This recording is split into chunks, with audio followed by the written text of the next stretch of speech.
Kanalımıza hoş geldiniz. Bugünkü hikayemiz Instagram üzerinden geldi. İlginç, heyecanlı bir hikaye bizleri bekliyor. Hikayeye geçmeden önce kanalımıza abone olmayı ve bu tarz hikayelerin devamı için videoyu beğenip yorum atmayı unutmayın. Keyifli dinlemeler.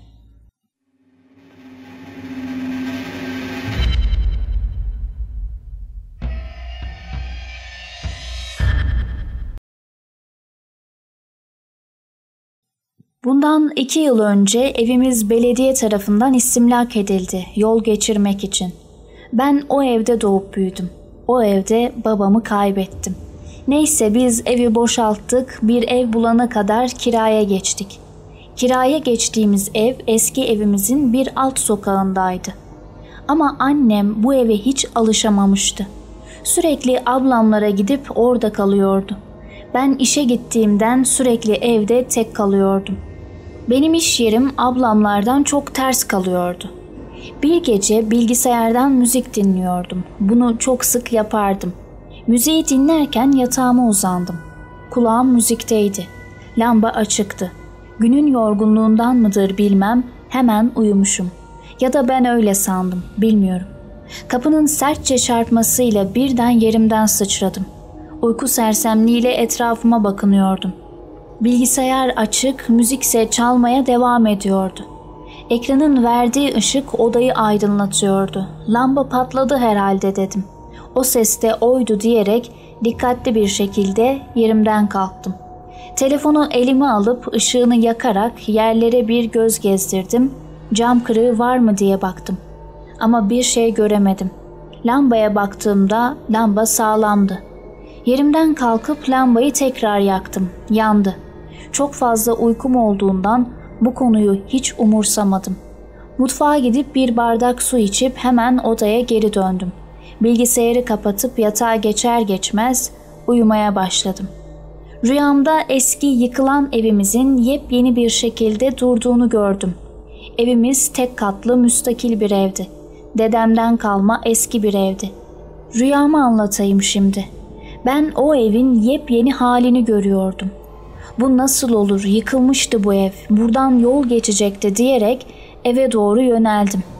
Evin kapısına geldiğimde kapı açıktı ve babamı evin içinde bulunan koridorda gördüm. Koridordan geçip oturma odasına geçti. Ben de peşinden evin içine girdim. Ayağımdaki botların bağcıklarını çözmek için eğildim. Ben onları çözmeyi bitirdiğimde başımı kaldırdım. Yaklaşık 80 yaşlarında, suratında meymenet olmayan, kambur, 1.50 boylarında, elinde eski mi eski bastonu bulunan bir kadın bana dik dik bakarak bir şeyler söylüyordu. Ama ne dediğini anlamıyordum. Çünkü sadece ağzı hızla kıpırdıyordu. Ben kadına dikkat kesilmişken kadın birden arkasını dönüp koridorun sonunda bulunan yatak odasına hızla gitti. Ben botlarımı çıkarıp içeri oturma odasına geçtim. Babam bir kanepede oturuyordu. İçeride 50 yaşlarında kapalı, kilolu bir kadın da babama göre sağda bulunan kanepede oturuyordu. Ben içeri girdiğimde kadına yakın olacak şekilde babamın bulunduğu kanepeye oturdum. Kadına "Burada ne işiniz var? Bu ev belediye tarafından satın alındı. Yol geçecekti. Size mi satıldı burası?" diyerek hesap sorar şekilde kadına çıkışıyordum. Babam eliyle dizime dokundu. "Sakin ol" diyerek telkinde bulundu. Ben de sakinleşip kadına tekrar döndüm. "Evet, bu sorularıma bir cevap verin" dedim. Kadın "Bu ev hep bizimdi. Biz hep buradaydık" dedi. Ben gülümseyerek "Nereden sizindi abla? Daha birkaç ay önce biz yaşıyorduk" dedim. Sözümü bitirdiğimde içeri neredeyse ben boylarda kapalı, zayıf bir kız elinde tepsiyle girdi. Elindeki tepside 3 tane çay vardı. Kız beyaz elbise giymişti. Bence çok güzel bir fiziği vardı. Gözleri de çok güzeldi. Yemyeşil gözleri ve delici bir bakışı vardı. Gözleri sürmeliydi. Ben kıza bakarken önce babama çayını alması için tepsiyi uzattı. Sonra da bana. Ben çayı almak için uzandığımda istemsizce ayaklarına gözlerim kaydı. Bu kızın ayakları tersti. Büyük bir soğukkanlılıkla çayı tepsiden alıp önceden önüme koyulan sehpanın üzerine bıraktım. Çaktırmadan kadının ayaklarına da baktım. Onunkiler de tersti. Göz ucuyla babamın ayaklarına baktım. Onunkiler normaldi. Kız çay servisinden sonra odadan çıktı. Ben babama hadi baba kalkalım, kalkalım desem de babam oturduğu yerden kalkmıyordu. Onu kolundan çeke çeke evden çıkardım. Bir anda gözlerimi yatakta açtım. Tepemde lamba yanıyor, bilgisayarda müzik çalıyordu. Ama öyle çok terlemiştim ki üzerimdeki tişört su gibiydi. Nefes nefese kalmıştım. Nefesimi düzene soktuğumda etrafıma bakınmaya başladım. Müzik, lamba, bilgisayar, ben bunları kapatmıştım. Ama şu an açıklardı. Rüya içinde rüya mı gördüm, neydi bu şimdi diyerek yerimden kalktım. Bir duş alıp odaya geri geldim. Bilgisayarı tekrar kapatıp yattım. Ama yattığım an üstüme ağırlık çöküyordu. Hemen yerimden kalktım. Ne oluyor diye söylenmeye başladım. Küfür ederek tekrar yattım ama yok, yine o uyku felci durumuna girermiş gibi olup tekrar kalktım. Birkaç kez bu olay tekrarlandığında bilgisayarı tekrar açıp müzik dinlemeye başladım. Öylece de bilgisayar başında uyumuşum. Sabah alarmın sesiyle uyanıp hemen işe gittim. Gün içinde de dün yaşadığım olayları hiç düşünmedim. Akşam olduğunda tekrar müzik eşliğinde yatağıma uzanıp yattım. Günün yorgunluğundan da hemen uyumuşum. Ama rüyamda yine aynı rüyayı gördüm ama tek farkı şuydu. İçeride olanların ne olduğunu biliyordum. Her seferinde babam içeri girdiği için onu oradan çıkarmak amacıyla giriyordum. Her seferinde diyorum çünkü bu rüyayı bir hafta boyunca her gün gördüm. Bu ne kadar mümkün bilmiyorum ama her gün aynı rüyayı görmek iyice sinir ediyordu beni. En son yine rüyadayken ben babama kalk baba kalk diye ısrar ediyordum. Kilolu olan kadın ayağa kalkarak sana bir şey diyeceğim diye yanıma geldi. Elini dizime koydu. Koyar koymaz ayağa kalkarak bütün gücümle o kadına yumruk attım. Kadın oturduğu yerden yere kapaklandı. Ben de o anı fırsat bilip babamı hemen o odadan çıkardım. Evden çıkar çıkmaz her zamanki gibi uyanıyordum. Öyle de oldu, uyandım. Ama üzerimde ağırlık vardı, kıpırdayamıyordum. Karabasan dediğimiz olay oluyordu. Bir süre sonra da geçti. Yerimden hızla kalktım, mutfağa gidip bir bardak su doldurdum ve bunu içtim. Tekrar doldurup odama doğru yürümeye başladım.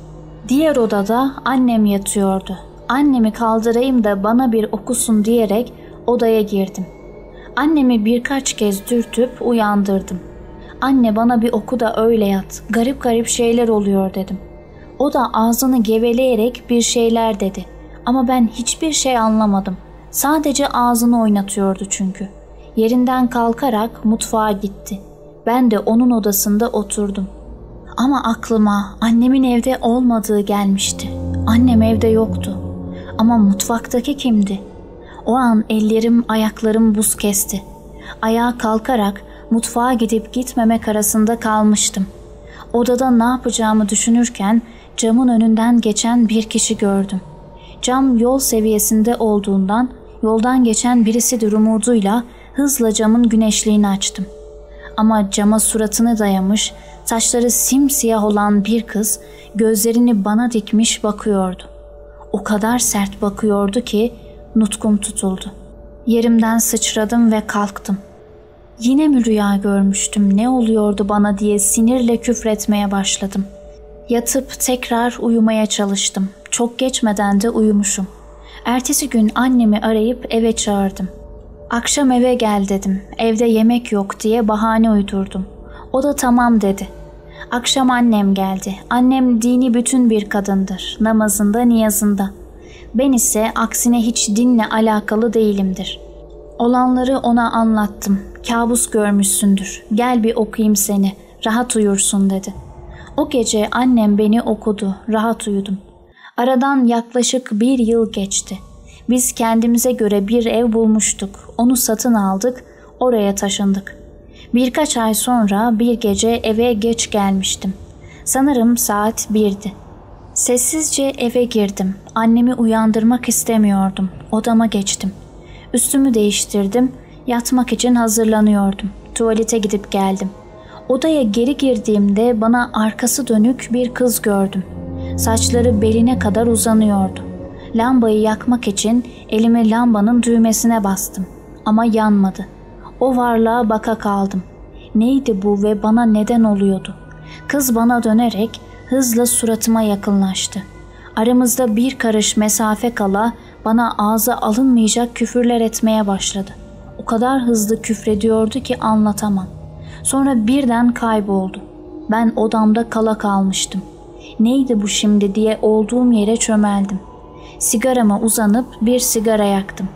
Ben bunları neden yaşıyorum diye düşünürken annem kalktı. "Ne yapıyorsun burada?" dedi. "Yok bir şey anne, sigara içiyorum." dedim. Bana kızarak "Görüyorum, külleri halıya dökmüşsün hep." dedi. Ben de yerden külleri elime aldım. "Anne böyle böyle oldu. O kız yine geldi." dedim. Ama o bana inanmadı. "Bir şey mi içtin sen?" dedi. "Yok." dedim. "Tamam, ben okuyayım sana." dedi. Okudu. Ertesi gün ben çevremize bir sorayım. Belki bildikleri bir hoca vardır dedi. Ben de "Tamam, sor bakalım. Varsa hafta sonu gideriz." dedim. Ama bir yanımda hiç gitme taraftarı değildi. Çoğu hoca para talep ediyor diye duymuştum. Para karşılığı yapan bence şarlatandır. Hala aynı düşüncedeyim. Neyse. Sık sık kabuslar görür olmuştum. Annem çok hoca buldu. Ama hepsi dudak uçurtan paralar istiyordu. Ben de öfkeyle o hoca değil diyordum, gitmiyordum. Zamanla azaldı kabuslar. Son 1 yıldır da hiçbir olay yaşamıyorum. Ben bu olayları yaşarken çok sevdiğim bir kız vardı. Birbirimizi çok seviyorduk. Ama 1 yıl önce ayrıldık. Sizin videolarınızı izledikçe kafamda düşünceler oluşmaya başladı. Acaba bunun sevdiğim kızla bir ilgisi, ne bileyim, ya da başka bir şeyle ilgisi var mı diye. Bunun cevabını hiçbir zaman öğrenemeyeceğim sanırım. Sizlere anlatmadığım bir şeyde sevdiğim kızda başka gece başucunda benzer olaylar yaşadı. O da gece yatarken birden uyandığında başucunda bekleyen bir karartı görmüş. O bu tarz olaylardan çok etkilenirdi, çok korkardı. Bana anlatırken ağlardı sürekli. O yüzden ben ona benim yaşadığım hiçbir olayı anlatmadım, daha çok korkmasın diye. Seslendirir misiniz bilmem. Şimdiden çok teşekkür ederim. Hikayemizin sonuna geldik. Bugünlük benden bu kadar. Hikayenizi paylaştığınız için çok teşekkür ederim. Sizlerin de yaşadığı bu tarz paranormal olaylar varsa bizlere Instagram veya mail adresimiz üzerinden ulaştırabilirsiniz. Çarşamba günü yeni hikayede buluşuncaya dek hoşça kalın.